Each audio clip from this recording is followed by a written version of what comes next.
Welcome to another edition of Best Ball Bros here on Spike Week. Super pumped this week. I guess I get super pumped every week. These are just fun shows, right? But we're bringing in Rich Hribar at Lord Reeves from Sharp Football, the Konami Code, the worksheet master, the guy who I'm not going to ask him to do this, but I feel like every show I've ever watched Rich do, he spouts off like 46 stats in a row without ever even taking a breath. And like, I couldn't even have gotten to the third one. I feel like that's part of what he's famous for, among many other things. You know him, you follow him. Let's go ahead and get into the show.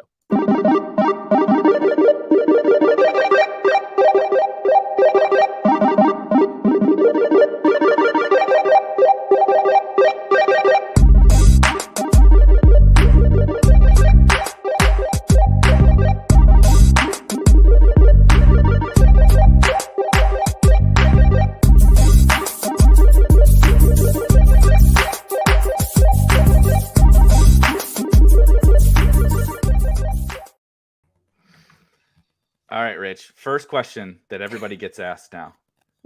Worst fantasy take you've ever had in your career? First of all, I love the aesthetic of this. That whole intro and the intro music. You've got a good production going on here. This is right in my lane. This is fitting. 100%. I was going to say, yeah, this is fitting for you. Yeah, I don't have as much retro stuff up, but I got some video game stuff up behind me. I mean, this is my wheelhouse. I like this. I have to come on this show more often. You have to have so I got it. Yeah, so I've been working on a backdrop, and the big thing I'm trying to mix in is like the original Nintendo stuff, and that was like my era, Blades of Steel and all that kind of like so like Pat Mayo, like I'll tune into the Pat Mayo shows because he'll have all of that stuff, and I love Pat, he's awesome, he's smart, whatever, but I find myself just like staring at all the video games and stuff in the background. So it's funny that. And were you more of like a sports game guy or just everything? Everything. Absolutely, right, everything. So like my peak was like I was in like late elementary school, like getting into the sports scene and stuff with like the Golden Eye and Perfect Dark era and all of that. So that's like where I really started to peak in video games, like Madden 95, maybe something like that was probably what it was. Oh, yeah. I mean, we used to have a buddy who his dad worked night shift, and we would stay home from school, and he would play GoldenEye with us. He would get out and play us. He always played as Boris. I used to always die. But yeah, man, I love it though. But circling back to the question that you asked, I mean, I've had a number. I've been doing this now since like 2012, and you could find all the bad takes out there. Yeah. But one that specifically sticks out is when Roto World started to do more video stuff. I used to do a morning show with Josh Norris. We did like the first year of it, and we used to get on and do this show where we just like talk about start sits and players. People would ask questions in like the chat. And it was the year before Jameis threw the 30 for 30. He was splitting time with Ryan Fitzpatrick. Ryan Fitzpatrick started the year and got on that heater. He threw for like 400 yards, like 3 games in a row. And then Winston got the job back. And then he was like awesome for fantasy, but clearly terrible in reality at that point, but like was just racking up fantasy points. And they were playing the Bengals. Never forget it. And on the show, I was like, people are scared to play Winston. I was like, this dude is he's an awesome play. He's gonna have like 25 fantasy points today. He's gonna be incredible. He comes out, I think he throws a pick six like the first or second drive in typical Winston fashion. They're getting just railroaded, and they're down like 28-7 or 35-7. Roto World clips this and sends it out at like 1:30. And it's me just going on this rant about Winston, and it's like my timeline got absolutely massacred. It was when I used to tweet a lot and I used to get a lot of engagement. The people would always like tweet with me, but man, I got absolutely flooded that entire day. And what's funny is Fitzpatrick like came in and like in mop up and just like cleaned up in garbage time, just like absolutely shredded. Like Adam Humphries is catching 12 passes and doing all kinds of stuff. And but Winston had like negative fantasy points. I just got crushed, man. It was crazy. I'm trying to go and find it. Yeah. 18 of 35. They almost won. Yeah, Fitzpatrick they got like a mega heater. They lost 37-34, and Jameis threw four picks. He did have 1 touchdown. I think he fumbled as well. Yeah. So Jameis turns the ball over 5 times, and that's your conviction play. And his backup comes in and was like the real, in a quarter outproduces him or whatever. Yeah, I mean, I've had other bad takes, but that one in particular, just because of the engagement on the timeline and it being Sunday, was the one that I'll never forget. That is so good. Hold on. I got to share this. This is incredible. This is one of the most incredible like box scores and stuff I've ever seen in my entire life. So they go down. Norris is like trying on the podcast. Like Norris is like, "Aren't you worried this could happen? Like this outcome?" And I'm like, "No, like you guys are over worried about it. Like it doesn't matter." Yeah. They got flooded. It was and then Fitzpatrick went nuts. Yeah, and then Fitzpatrick goes absolutely bonkers in the fourth quarter. I guess this was probably the straw here. Late third quarter was the straw that broke the camel's back with Jameis, another pick six to finally put the coffin in him. That year was so fun for fantasy. Like it was. Those couple of the peak Jameis Bucks was like some of the most fun fantasy, especially like talking about best ball stuff. I think that was probably what really got me hooked into the best ball space because I didn't really know what I was doing, but I was just like all in Bucks stacks. Like that was I think I had like 50% Jameis, like 50% Godwin. Unfortunately, a lot of like OJ Howard, if you remember, right. That was in that year. But I was just jamming all those guys, and it was like, dude, I whiffed on everything. Like I was on Justice Hill. I was on that was Andy. That was Andy Isabella year. That was Andy Isabella. I was on all these. Darwin Thompson, right? I was on all those. Awful picks. Awful. But you just hit. Jameis throws for 5,000 yards, and Godwin was, basically the best wide receiver pick in fantasy. And we've got kind of ruined the past 2 years. What's wild about fantasy football, and I wonder if we've just got really lucky or we're just really good at this now, but you look at like the correlation between quarterback ADP and like points per game, it's like flown through the roof the past 2 years. Like we were in I'm from an era, and you probably are too, where we grew up playing fantasy football, and like late round quarterback was always the jam. That's why we got Jameis that year.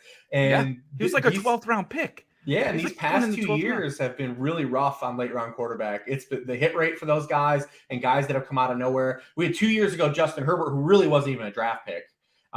Really smashed, and like Ryan Tannehill after people kind of faded him after the efficiency spike. But you look at the past 2 years, like we've gotten no quarterbacks like in top 12 points per game that come from the late rounds, and it's been really wild. I don't know if it's just been something like we're just really efficient at it right now, or the bubble's about to pop. But that's something I actually was just recently looking at, of like the correlation of quarterback ADP and points per game, and just how it's gone. The roof is blown off the past years.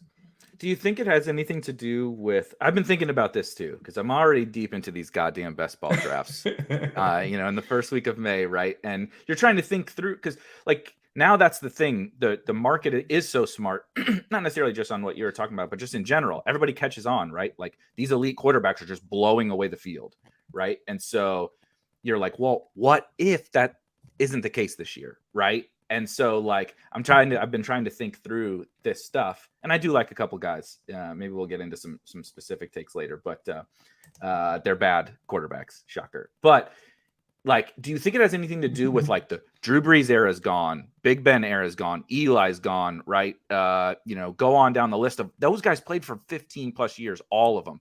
And then we haven't quite bridged that gap really to this next year. We have Mahomes and Lamar and stuff, but they've been around for a little bit. We don't have that next group, right? I guess maybe Burrow, but I don't know.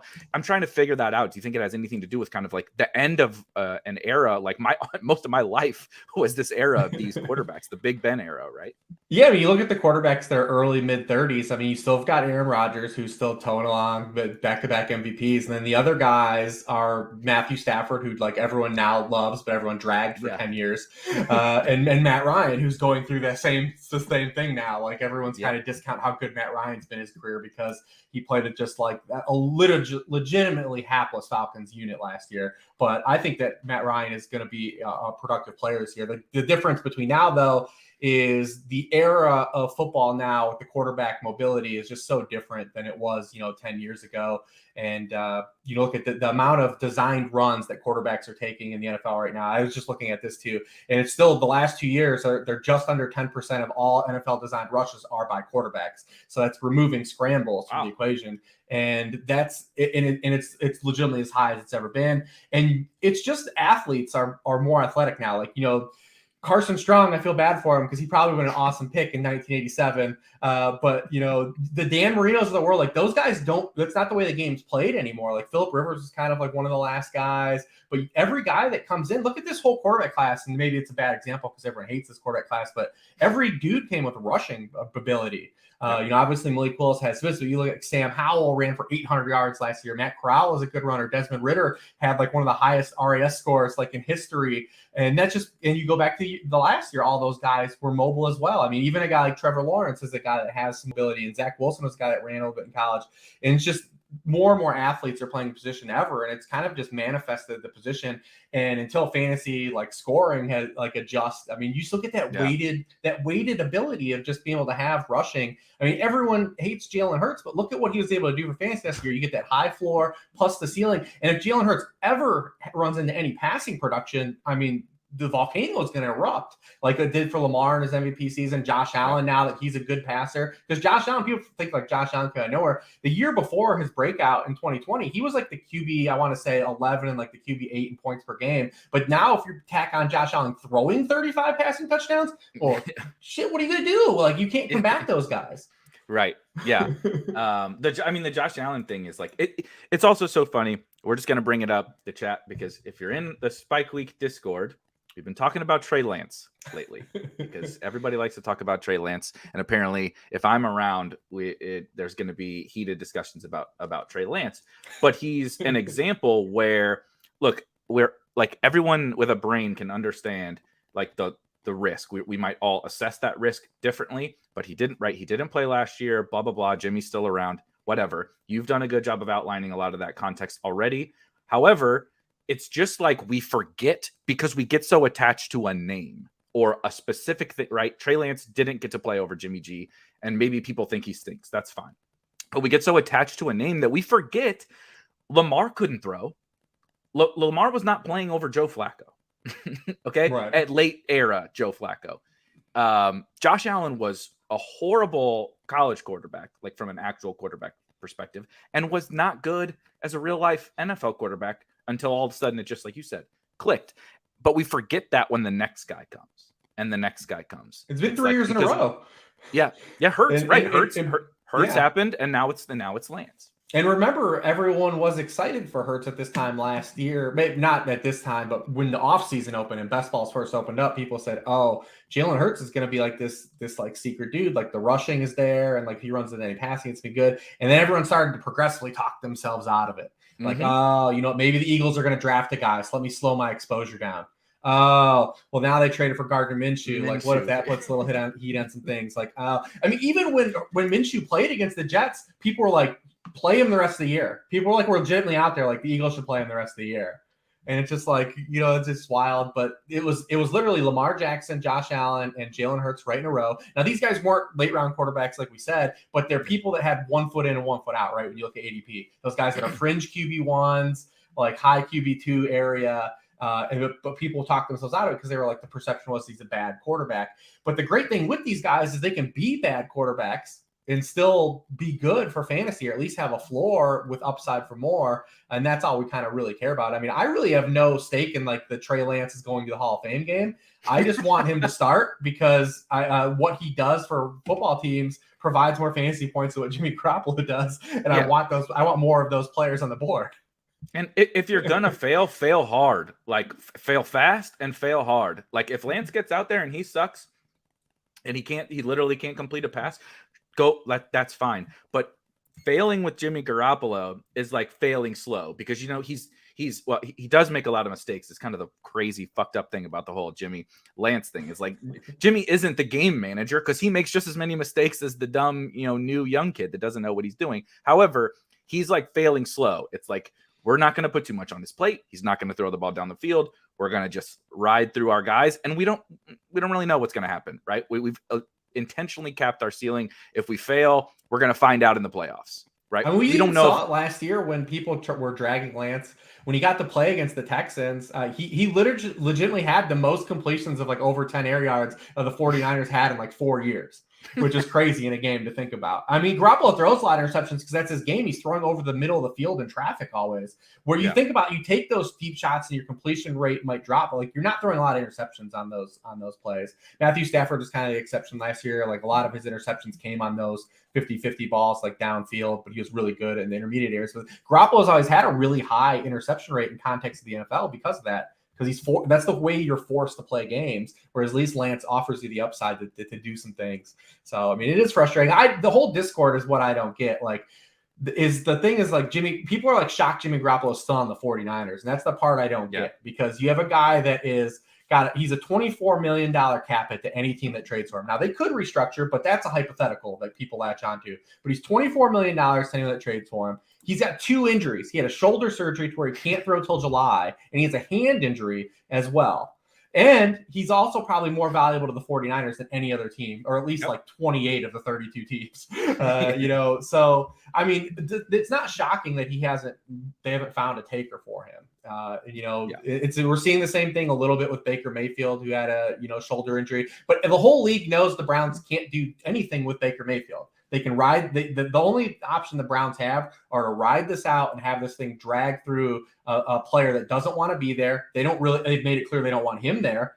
So like, how does that work? Like, eventually the player always gets his way in this type of situation. So like, I mean, no one's going to trade for those types of guys, especially now that the draft has gone past. And what's amazing too is that no one invested any draft capital into these quarterbacks. So they completely called the bluff on both those teams.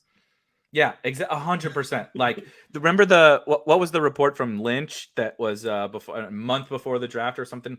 We're mulling multiple offers. They just haven't met our matching price or whatever. That he was talking about Jimmy, which bullshit. Like, no, you got to do it. That was true. But yeah, of course you got to. I mean, I don't blame him. He's playing poker, whatever. That's fine. But also, like, if that was true, then you're an idiot. Like you said, they called your bluff. Now you got this sunk cost sitting on your roster. And like you said, that's the other thing is, like, if you're an anti-Lance and pro Jimmy, them keeping him on the roster, like, doesn't that make sense then for the 49ers? Is like you said, he's more valuable to them than he is to almost everybody in the league. If Lance if he's truly that big of a disaster, you just go back to Jimmy.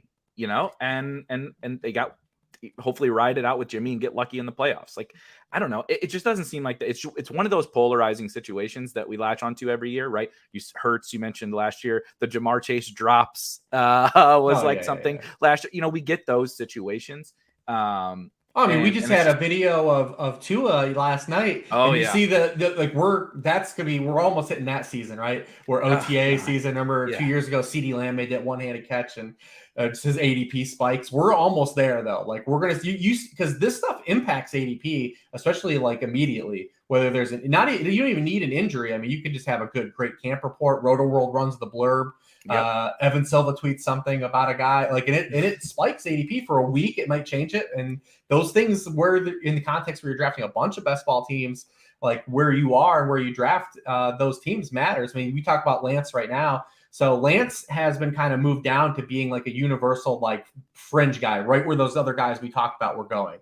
But when he opened this offseason, people immediately thought Jimmy was 100% gone. So his ADP was higher than like where it was kind of comfortable to draft him. Like, I wasn't drafting him at that point, because you're kind of, you're squeezing all the value out. But now, like, there's this huge buy window, because now if they restructure Garoppolo, or Garoppolo does end up off the team, because the 49ers need to clear this money one way or another. Either they restructure Garoppolo, or they end up just releasing him and they get the $8 million back, because the NFL, the cap rolls over what you save. Right.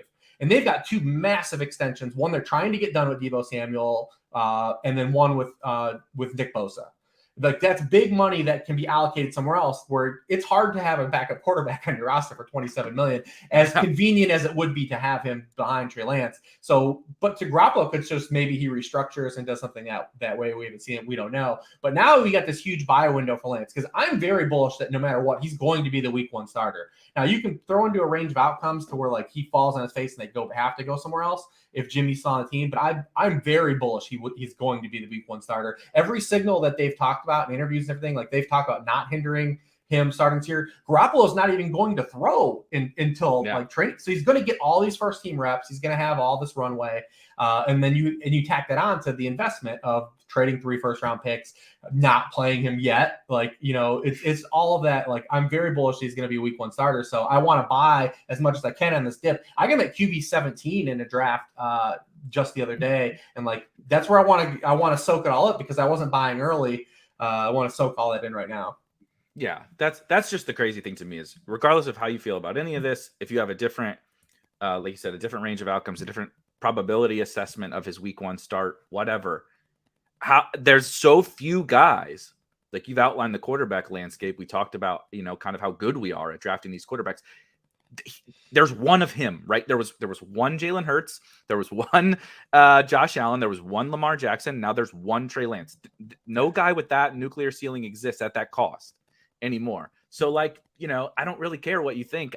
It seems it would be crazy to me to not invest And in like the two, I think. Lamar, and we didn't know it at the time with Josh Allen because Brian Daboll had yet to be, as an NFL play caller. Like he made a transition shift. Like the way Brian Daboll as a coach coaches games is totally different than what he did previously before he went to Alabama.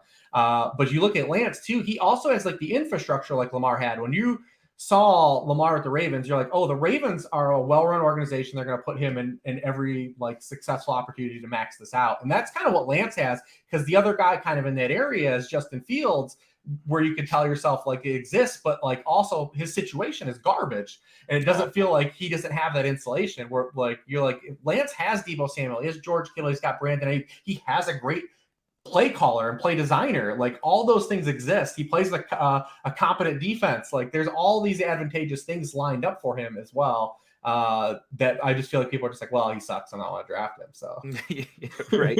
How do you when you start to go through your process in the off season, weigh some of that stuff, not necessarily at quarterback, and can be at quarterback, but like let's say like the Lions last year were a good example. I get the Lions are probably a good example this year again too. I think I saw you are on Brandon Cooks. Those kind of players on the teams we expect to be bad. DK Metcalf would be an example, I guess, this year. Those guys where you're like, okay, look, my projection is pretty strong that this team's not going to be very good, right? Yeah. Certainly the Seahawks are not going to be competing for the Super Bowl. Texans, obviously. But, there's this good veteran player who I feel like that's just like bankable production. Or in the Lions case, it's like a bunch of young, Swift, Hawkinson, Jameson Williams, etc., that are like young, promising players. How do you kind of balance this team stinks versus this player, has a good projection or a good upside or talent or whatever? Yeah, I mean, I'm definitely always looking at opportunity first. I mean, the talent gap in the NFL is so much tighter than anyone gives it credit for. We talk about these guys, our wide receiver 10 versus our wide receiver 40 or whatever, but the talent margins are a lot tighter in the NFL than they are in college. So if you've got a player that maybe is on a situation like Brandon Cooks, it's like, well, the opportunity is so strong, and he's already a proven good player. It's not like I'm trying to just like elevate, a player that's not proven to be good. I was trying to think of an example off the top of my head for a good one, but like for this season, I guess maybe the best you could say is like maybe Drake London, right? So like Drake London has clearly got this runway to this huge opportunity. It's just him, Kyle Pitts, and like a bunch of vagabonds at wide receiver. But we also don't really know. Like we assume Drake London's good because he was taken with the top 10 pick. But, they're also, we've seen a lot of our top 10 picks fail too. So, I mean, he does take a little bit of a step of faith. But like Brandon Cooks, we had already established, like he was a good player for this entire career. So, like, once again, he's punished down for this Texan situation. No one really wants to draft him. But I do typically try to get as many players with like good offensive attachment as possible. But I try to just soak up the guys that I believe are undervalued based on either like projections or opportunity like I have, or just people just are toxic on them because the fantasy points still exist down there. But I do typically try to just say like, yeah, I want some attachment to Patrick Mahomes if I can, and those types of good quarterbacks. I mean, especially at the wide receiver position, because you get carried so much by good quarterback play too, that symbiotic relationship of when it all comes together and the runway just pops. But yeah, I mean, that's kind of, it's a tough balance, but I'm definitely looking for the opportunity first. How do you think about like these completely, totally new situations? So I did a podcast yesterday with Davis Maddock, and it was not planned this way, but like I think I said the word uncertainty about 50 times in an hour. But coming off of this offseason, that's what it feels like in fantasy football. Like half the offenses are new. We got all these superstar quarterbacks that moved, new quarterbacks, rookie quarterbacks. Devontae Adams is on a new team. Tyreek Hill is on a new team. There's so much that that has changed. Obviously, new coaches, right? You get Devontae Adams moving to the Raiders and a new coaching staff with the Raiders. So it's not like we can even latch on to what they did before. How do you kind of think about those situations, right? Russ in Denver, Devontae moving, Tyreek moving. Just this offseason is so chaotic. It's like, how do you do rankings? How do you do projections? How do you kind of assess that? You talked about Allen Robinson too in the video that I saw you do. Who is another guy that, is off a really bad year, but is moving places to a better situation. Just all that chaos and change. How do you kind of like at a high level think about it? Yeah, some of it is hard where, you're taking a step, like you talk about the Dolphins situation where, not only did they add Tyreek Hill, but they add a head coach that comes from that coaching tree from the team we just talked about. We know they inherently want to run the football. They're going to play a fullback on a ton of snaps, and maybe if we just go by one Twitter video, they might not be pressing the ball downfield. We don't really need to do that. But, anyone that's trying to figure out like an actual target share projection for like Tyreek Hill and Jalen Waddle, like it's tough, right? There's really not a lot of precedent. We can look at Tyreek's whole career and see like how he's earned targets per route. And we know also that Tyreek Hill has been a consistent like quarterback elevator. I compare him a lot to like just like the best version of Deshaun Jackson, right? Like you always look at Deshaun Jackson's career and look at the quarterbacks he played with. They were so much better throwing to Deshaun Jackson than anyone else. And Tyreek Hill has been that way too. Even Patrick Mahomes, who has had success without Tyreek Hill on a team basis, but his splits with and without Tyreek Hill on the field do drop. And you look at Tyreek Hill, this is a guy that turned a 100-target season into a top 7 wide receiver season with Alex Smith at quarterback. So, like, I know Tyreek Hill is good. Now, Jalen Waddle, I don't. Like, because you look at Jalen Waddle, how he played, he was a target earner last year, but the way he earned targets as like a low ADOT fantasy floor guy, like now there's some fragility in the projection because could the quality of targets be better? Sure. Is Tyreek allow him to get more downfield targets? Absolutely. Do we know how many targets he can earn? Do we know how many plays this offense is run? Because these are all things that are finite. Like their plays and targets and touches, like those things run out. There's only so many to go around, and people, get in this holy war versus guys that do projections like me because they have like a guy like Brandon Ayuk last year or Amon-Ra St. Brown who have these spikes and show they can be target earners. But with all these other guys off the field, and you're trying to put all these pieces together, and you can see guys how it impacts their fantasy lines. Brandon Ayuk being like a really good example of last year, even without the doghouse situation. So you have Jalen Waddle now, who is still being priced basically where he left off last year. Like there's so much fragility in Jalen Waddle's projection. Could he hit it? Yeah, absolutely. But there is a lot of floor here too, as well, that we don't know because he didn't win on those types of targets. He didn't get those types of targets last year. And he relied on getting a lot of targets that were kind of pedestrian for fantasy football. So if you kind of remove those and those go down, like we're in like a gray area. We don't really know. You talk about Allen Robinson. So like Allen Robinson is a guy like I actually feel more comfortable about because I know the offense that Sean McVay runs. I actually have tangible evidence of the offense he runs, the types of routes those players runs. And you look at what Allen Robinson was asked to do the last 2 years in Matt Nagy's offense, and it was just awful. Last year, 40% of his routes are just slants and curls. Like those aren't going to get you any fantasy points. And then you tack on that, he had multiple injuries, he missed time with COVID. He seemingly didn't even want to be on the Bears to start the season. But now he's going to get like in this environment where Cooper Kupp's going to run a lot of those routes. First of all, the offense doesn't even really use those routes as much as like Matt Nagy's did, but he's going to be running a lot of these deep digs and posts, and he's going to be ISO'd on the backside. A lot of things we saw Odell Beckham did. Now there could be some more volatility there because Odell Beckham wasn't a huge target earner compared to Cooper Kupp because Cooper Kupp was on his 1995 Jerry Rice heater. But, Allen Robinson's just going to run a lot more fantasy-friendly routes, and he's going to get them from obviously the best quarterback in his career because 80% of his career targets have come from Mitch Trubisky and Blake Bortles. Those are things that I can say, like, yeah, I can reach on maybe him a little bit, have ADP because I feel bullish on the situation. Whereas, like, you take a guy like Waddle and you say, or Jerry Jeudy's another good example too, like, Jerry Jeudy is being priced up for where he basically was last year, the upside potential, but like we don't really know exactly like what if Cortland Sutton's more of a mesh.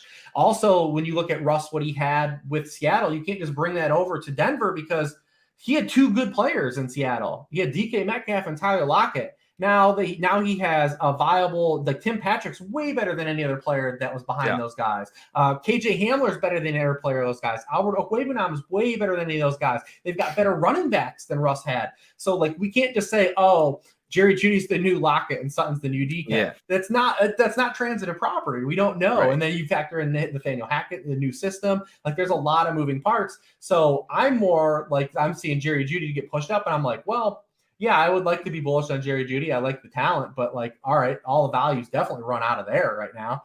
So now you just pivot and you go to Sutton, and now you see people starting to steam Sutton up because same thing.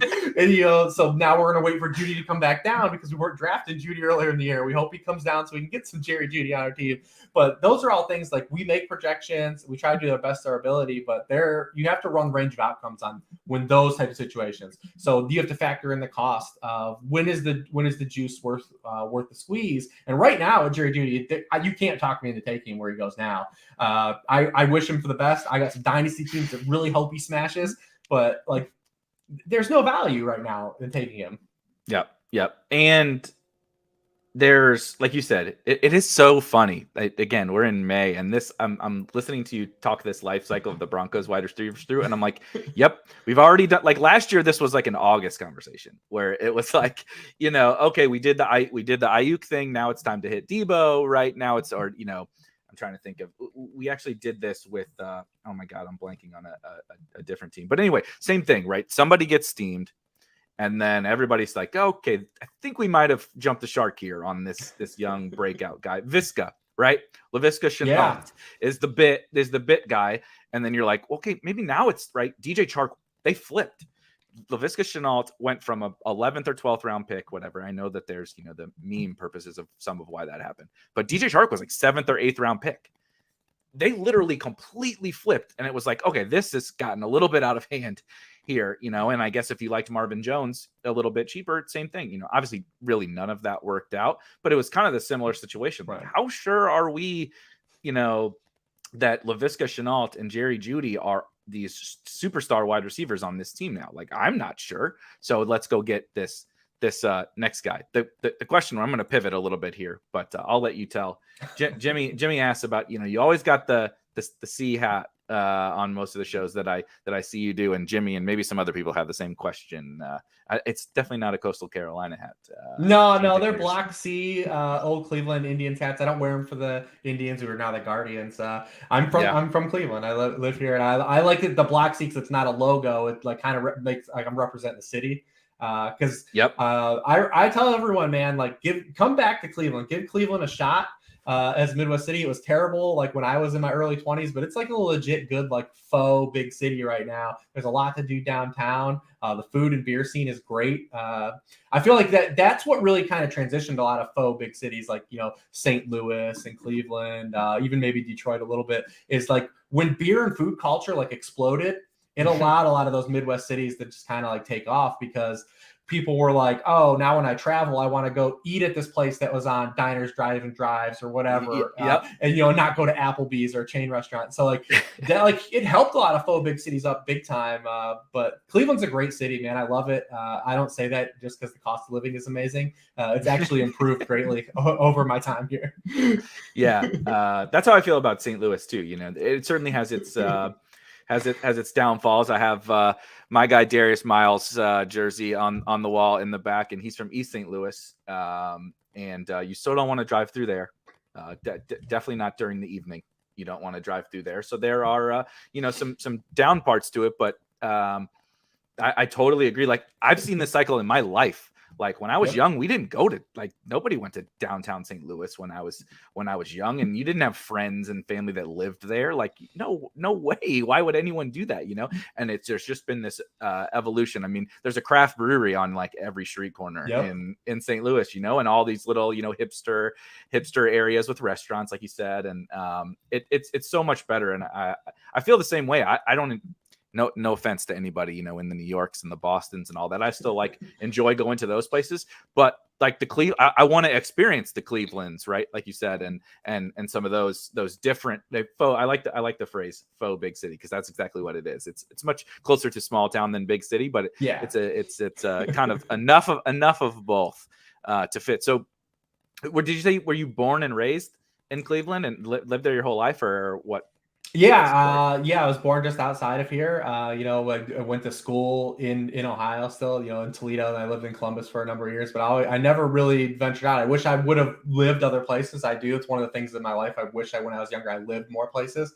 But now it's kind of like it's the way like life has manifested, and with the way Cleveland has manifested, it's like turned into a great actual area to live now, outside of the weather. But man, now that there's like half the ozone only exists, like it doesn't even get cold like people think it does. Really, we still get cold weather, but it's now it stays warm until basically November, and then we don't really have spring anymore. Just like you have winter, and then it's just summer, like it's 80 degrees. And I don't know about you. That's what we just experienced this week. It was like 50 last week, and I'm wearing like a jacket to like take the dogs for a walk and stuff last week because it's cold. It's like 92 today. Yeah, like in 5 days, or like you said, you want to talk about no spring. Like this year was the definition of. And I just moved, and I so don't know like what this went means. through like the I'm such a donkey too. That's why you guys probably shouldn't listen to your fans. But I literally bought a house in the worst time in American history ever to buy a house. It was actually more affordable to buy a house in the Great Depression than it is right now. But I needed a new office for sure, like because where we were working, I had too many kids. This is the short story, and I needed more space. So it was like a necessity for me to move this off season. So I did it. But if I was trying to move, I've got some buddies in the industry and like people we know, like you said, that live in like the Boston area, and like they're trying to move too. And we're comparing houses, and the house I'm looking for, his is 3 times more price for half the square footage. And I'm like, God, thank God I don't live in any of those places right now. Yep.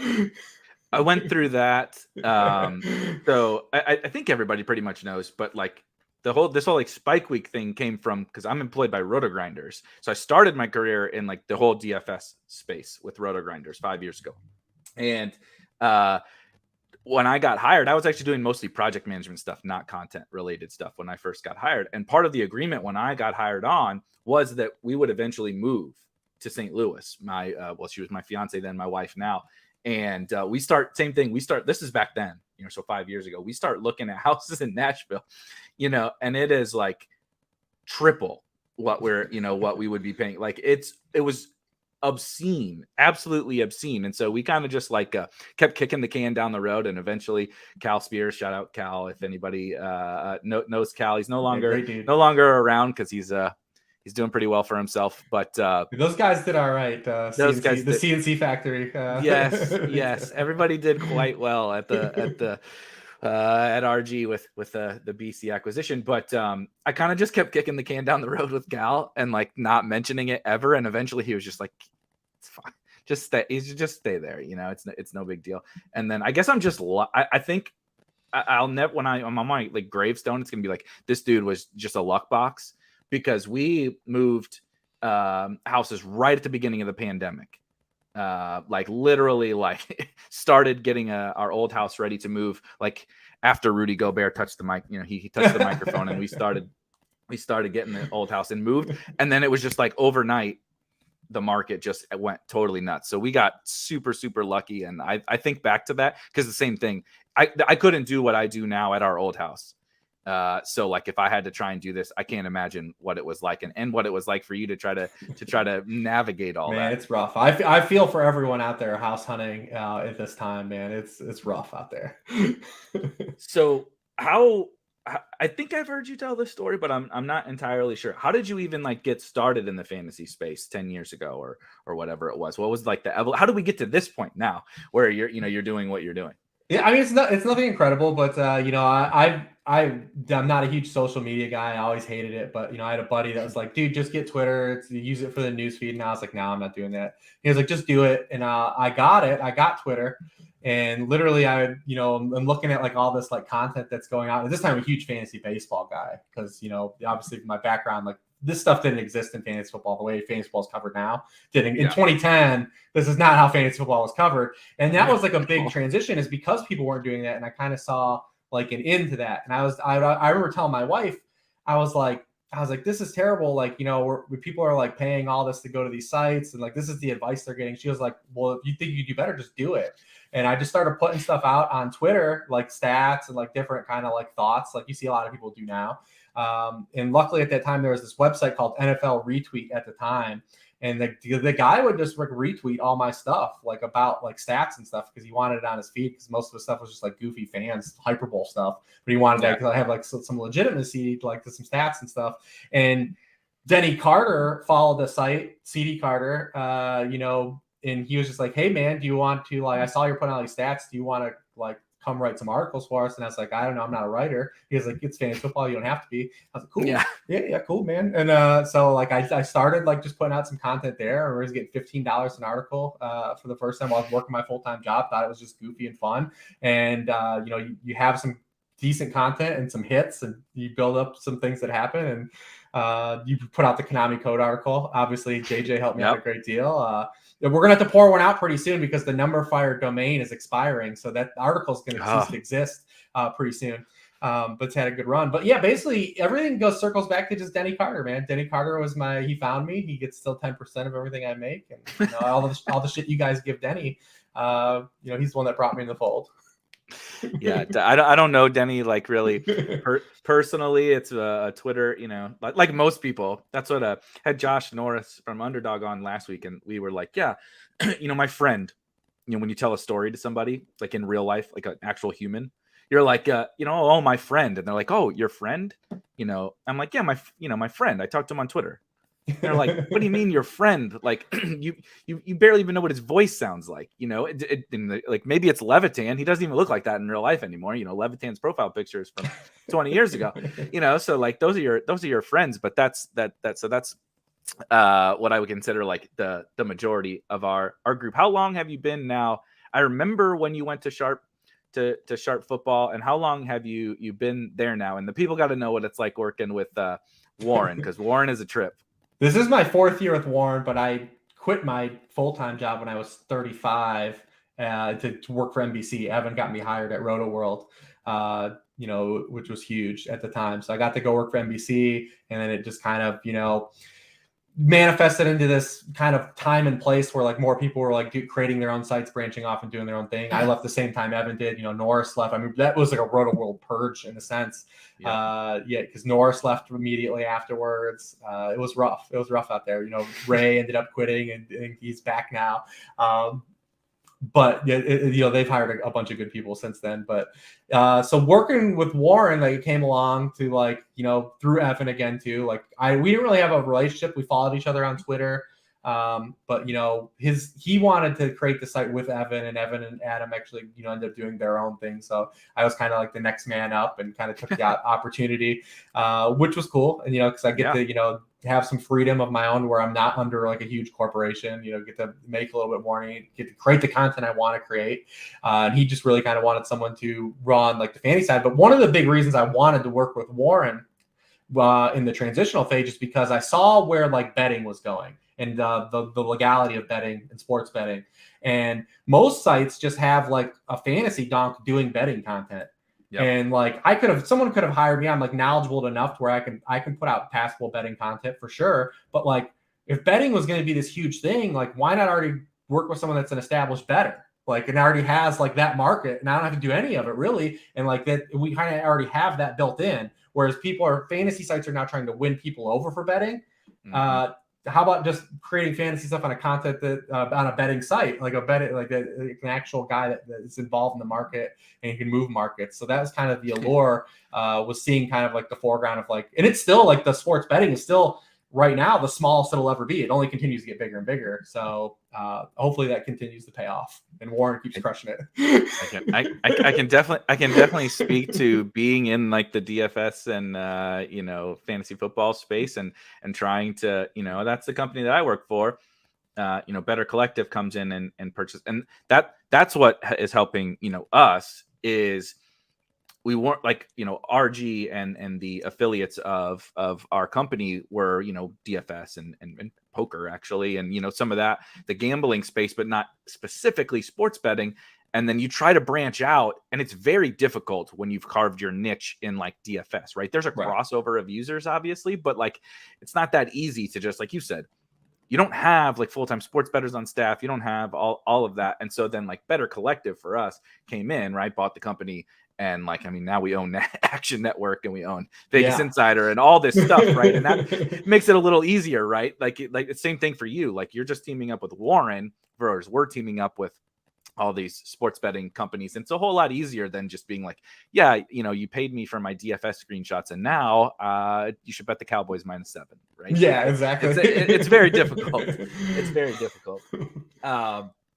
So what are your any new plans? Like what's the this coming season? Are you like how are you handling some of the best ball stuff? Obviously, we're like best ball focused here on this channel with the blow up of Underdog. Is that going to be some more of your focus, or like how, you know, with the evolution of fantasy football, how are you kind of approaching that from like your content and job? I'm still going to throw out some content. I mean, I like to think that like a lot of the content I create is applicable to like a lot of fantasy football. Like not really, I don't really have like necessarily a niche. Like I kind of do a little bit of everything.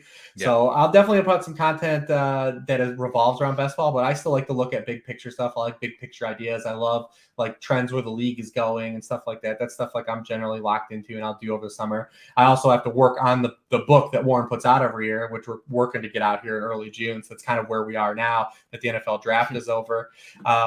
But yeah, I mean, I've just started to really draft my best ball teams. I've just started. I know you've been doing it. You've got probably 35 teams, but especially because the best ball mania, we were joking earlier. It's like you put out a big tournament, people are always going to try to get a little piece of it, whether it's the Millie Maker, best ball mania, FFPC. Like it's fun to have those teams. It's fun to have main event teams, even if you don't think you can win. Like the total, if the odds are lower, but people love it, and that's why they continue to be profitable though, and get some rake in there.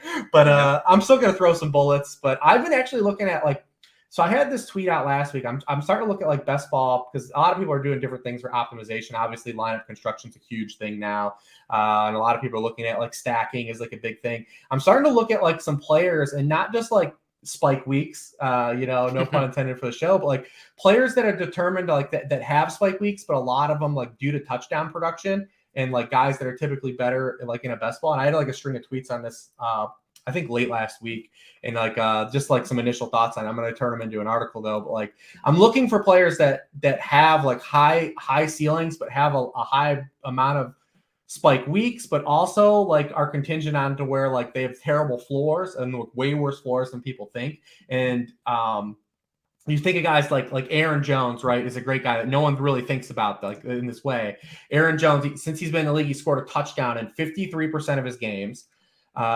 But in these games that he doesn't score touchdowns, he's absolutely abysmal so far in his career.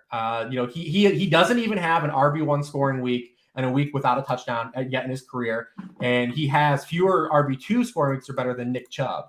Like, so you have all these different things like elements play, but it's all like, oh, like he's got like immense best ball value because in season long league, there's no way to have it. When you have a good player, you're going to take bad weeks. It just comes with the territory of wanting the spike weeks. But in a best ball, you don't have to take those. Yeah, it kind of like it kind of gives like these guys more viability. So you look at like AJ Brown. AJ Brown's another one of these guys. He's a guy. He scored a touchdown in over 50% of his career games. But also in these games where he doesn't score touchdowns, he's got 21 career games without a touchdown. He's never had a wide receiver 1 scoring week. He has 1 wide receiver 2 or better scoring week. DK Metcalf's another one of these guys. They produce all these. Typically when people say spike week or better in a best ball, they're talking about like Marquez Valdes-Scantling or like some goon. But what Marquez Valdes-Scantling doesn't do is also give you a lot of good weeks.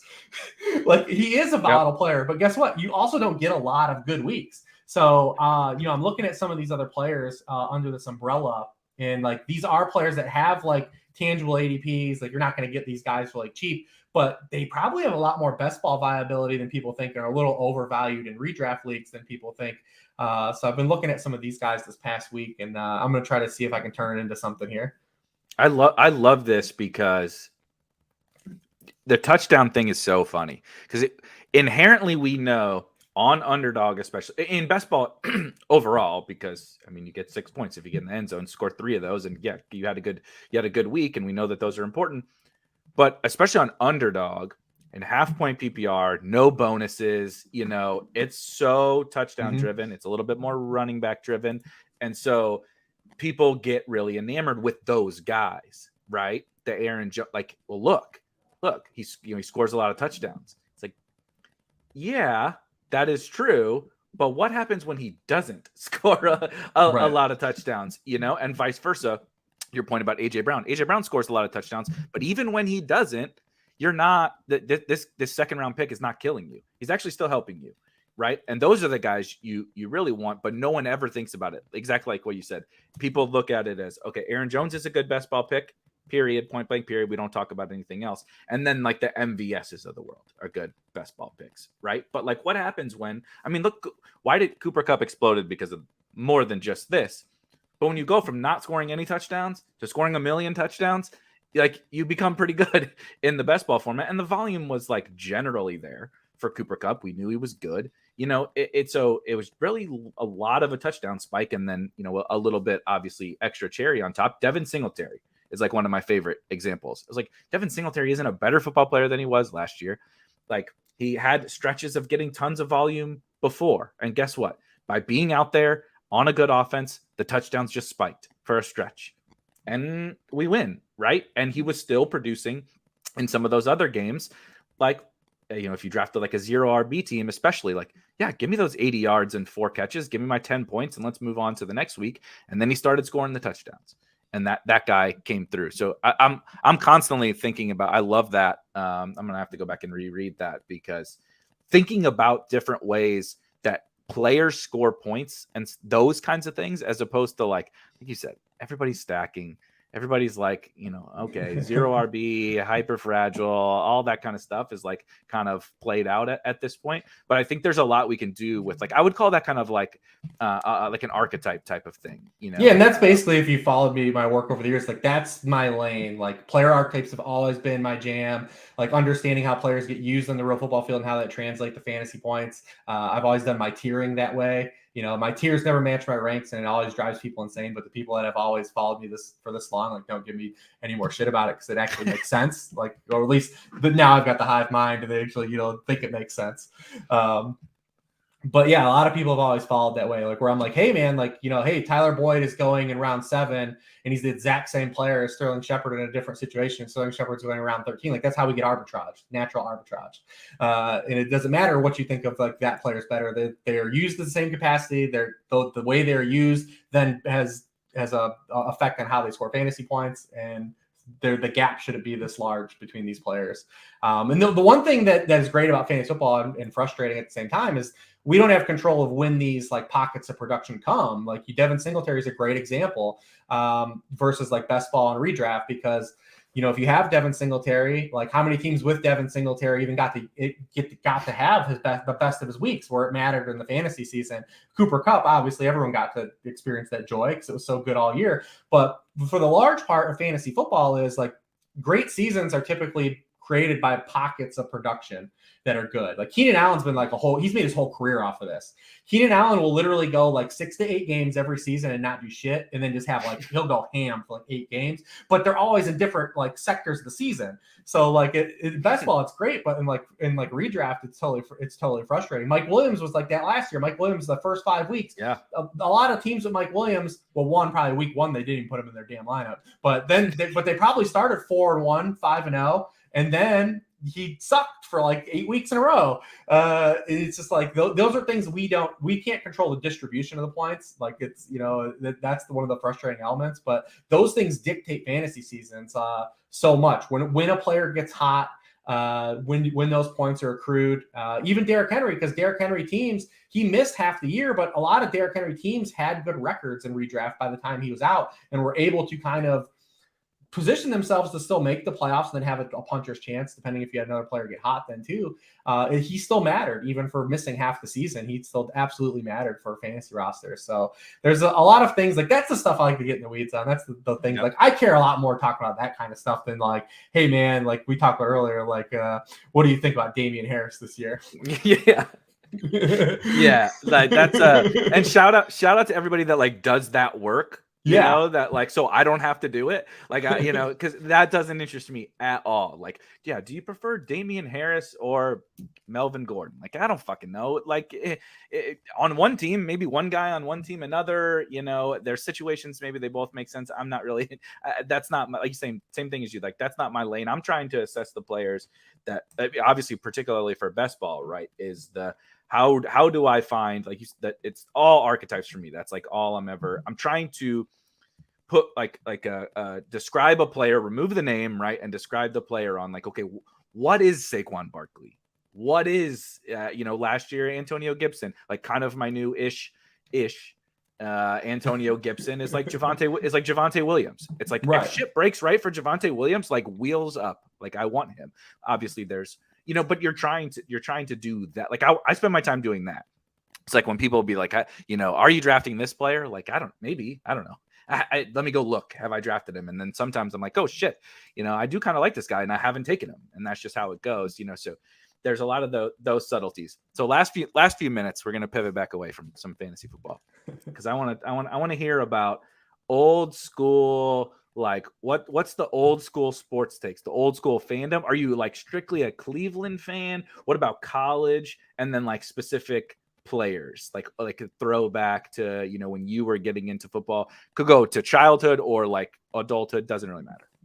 So I'm actually not my current fandom card has been long turned in, and I think when you work in this industry, it's tough to remain a fan, not just from a content creation and remaining objective, but when I was exposed to all the fan bases at once, I kind of was like, it was like almost like a reflection. I was like, am I like this? It was like, I don't want to be like that, because all fan bases are terrible. It's literally the word fanatic. I mean, it's crazy. You think about, like, you're literally cheering for like an excess of laundry, and I get there's stuff that means different things to people. But so my dad was actually never a huge sports guy growing up. So when I first started to find football, there was only 2 games on. The Browns would play at 1:00, and then the NFC game would be at 4:00. And at that point, it was always the 49ers. Were basically always on in the 80s. So I have the Jerry Rice picture behind me. Like, literally, I thought Jerry Rice was like Jesus in cleats. That's a kid. And I was like, well, shit, I like this. I like this team because I would watch 3 hours of AFC football that was dudes punching each other in the face, and then like the 49ers would play and be like, what is this? What is this? Like, this is a different sport. These guys are playing a whole different sport. So I easily, like, I latched onto the 49ers like early on, like all the way through youth, and I stuck with them. I knew I was officially out when they made the Super Bowl 3 years ago, and I didn't care at all. And I knew I was like, it's official, because like they like a lot of my adulthood, it's easy to say like, oh, I hit my 30s, like different things matter in my life, but in the 49ers sucks. Who cares? But then, like, when they made the Super Bowl, I like knew, I was like, oh, I felt absolutely nothing. So I was like, I have completely turned in my card. But they were really the only sports team I ever really, really liked. I loved going to baseball games, like, socially. So like the mid 90s Indians were amazing. Like, we spent a lot of times at mid 90s Indians games.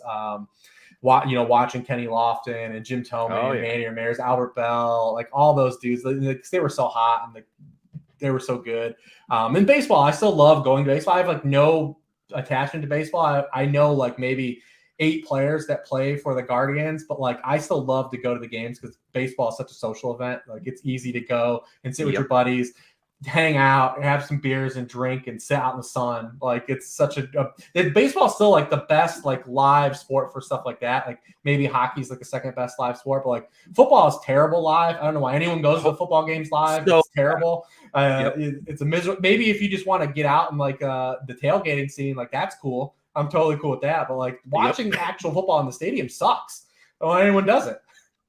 I think the last football game I went to was so my brother-in-law is a diehard Notre Dame fan. So he's trying to go to more Notre Dame games, and I'd never been. So we went and watched Notre Dame Navy. Chase Claypool's, I don't remember if he stayed the whole year or all 4 years, but Chase Claypool's last year at Navy. He himself scored 4 touchdowns in the first half. Chase Claypool did, against Navy. It was like, an elementary school team trying to guard Calvin Johnson was what it looked like. It was so bad. It's like 42-7 at halftime or something like that. And I'm like you said, I'm like, this is miserable. I'm like, I have to stand the whole time because these people are crazy, psycho fans. I don't even like Notre Dame. This is not entertaining. Like, I do actually really like watching the triple option. Like, my old football hat comes on. Like, I love the Veer offense. And I'm standing by my dad, who's a lifelong high school football coach. And, he loves to get his fucking hand in the dirt with like wing tee and, all that stuff. So that part is fun. But like, we left at halftime and went back to the tailgate. Like we're like, I don't know. I got my Especially college football. Yeah, it was like a 2-hour first half, you know? Well, I'm like, college football is miserable because like the bands have to play at halftime. The halftime's like 40 minutes long. Yep. And the clock in college football, like how we've not solved this, like there's no reason the clock should stop in the first quarter. Like No. why is every college football game take 3.5 hours? And then if you play like the Big 12 or like these games are taking 4.5 hours because the clock stoppage and every team's scoring in 4 plays. Yep. Yeah, it's wild, man. What was it? The Mahomes Baker Baker game. That was Mixon. Yeah. Mixon had a huge Mixon. game that game. Yeah, that one. I remember watching that one, and that one. Yeah, that's what that was. It was like, is this going to go 5 hours? Because every it's only passes, so it's either a touchdown or or like a big play or an incomplete pass. It takes absolutely forever. Oh, this is interesting. That's cool. All 22 in the Mac film. There's always a hodgepodge of people in the chat. You never know what you're really going to get on a fantasy football stream. We're all a very unique bunch. Yeah, during the day, kind of degenerates around here. Exactly. That's what somebody mentioned. Like, this is the Konami code. This show, fantasy football content at 2 p.m., 3 p.m. in the afternoon on a Wednesday. It's like the Konami code of not getting shit done at work, because like that's what we're doing, is talking fantasy football on May 9th at 3 p.m. in the afternoon. So I know you got to run. We'll get you out of here. You talked about the schedule release before we hopped on, but I'm sure you guys are doing a bunch of stuff coming here. What do you got coming down the short-term pipeline? Yeah, I mean, this is one of Warren's Super Bowls, the schedule release. Obviously he puts out all those, schedule graphics. If you follow Warren, he does it every year. He does the huge like strength of schedule stuff on the site, and his version of strength of schedule obviously is a lot better than the old school. Like, this is the last year's opponent's win percentage. Yeah. This is how our schedule is. Warren was one of the first guys to kind of take it another step further and do some other things. So he's all excited about tomorrow, waiting for the schedule to drop so he can have all the grids and all the sliders up, because he updates that thing on the site. You only go to the site, and we have that strength of analysis tool, which I actually like, because in redraft, it's been huge for me for early, like what defense is the target early in the season. Yeah. And early and what quarterbacks I kind of want to get attached to, because as much as we love Josh Allen, we can't draft Josh Allen. It's just, it's a bummer. We can't be the first guy to the quarterback second table. round. He's going in the second round sometimes. This is crazy. Yeah, and so he has these tools where you can go and you can manipulate by sectors of the season and see like strength of schedule, and you can do it by different things, weighted by Vegas win projected totals, by projected defense, and do all these different things. So he'll have that updated. It's more his Super Bowl than mine, but I work at a site, so it's kind of all hands on deck. We try to chip in and help him get through that process of updating all of those things that go into that app and everything that he has at the site. But go check that out when he has it. Definitely follow his timeline more than mine, because he's going to have all that stuff. He's jacked up for tomorrow for sure. He probably won't even sleep tonight, man. I mean, or tomorrow. That's so good. I love how into it, but it's good. It's good for us too. I mean, and the best ball bros are going to go nuts, because it's huge. It's now that, because it used to be just stacking and not just, hey, I avoided these landmines on bye weeks, but now people want to like see who plays in week 17, who plays in week 16 and week 17. How can I stack around these when it's the playoffs and these giant tournaments? Because we don't care about winning the 12-team best ball league. We care about winning the 4,700 team best ball league. Yeah, we're joking about it's Warren's Super Bowl. It's a lot of people's Super Bowls tomorrow. Like, there's people like somebody was in the chat, like, I can't wait till the schedule gets released. I'm just gonna rip off a ton of drafts. And there's a lot of people out there like that. And it is important. Like, I joke about it, but it is important. And I'll be putting out, not to the level that you guys are doing, but probably like leveraging some of the things that you guys are doing just to spin it from a best ball perspective and try to find some different ways that we can leverage the schedule, and not just the playoff schedule, right? The full schedule. That was another Trey Lance thing. Mm-hmm. We don't need to go into it. But the Niners schedule last year was a cupcake. Let's find that one, that we can leverage this year. Full playoff schedule. I'm excited for it too. So it's a perfect segue to hop off here. Rich, thanks for joining. We'll do something again. Maybe we'll stream a draft or something in the next couple months, and we can bring in some more of the video game vibe, because it's a pretty perfect fit. Bring me on over the summer too, especially. I don't know, you can see it's more best ball driven, but when we have more, like, the ADP becomes more concrete as we move. So like you're gonna see a lot of movement here. Like, I saw Evan just dropped his like top 150. So like he's Evan's a guy that can move ADP. So like if he's on like a guy, like I put out like a video last week that said like buy these 5 guys before they spike, but like I don't really move ADP. But like if Evan's like, hey, all you dumbasses, Michael Pittman's a value, his ADP is gonna start going. It's gonna start moving. That is for sure. That is for sure. So things will move, and we'll hop back on, and we'll do another one. I will be back tomorrow.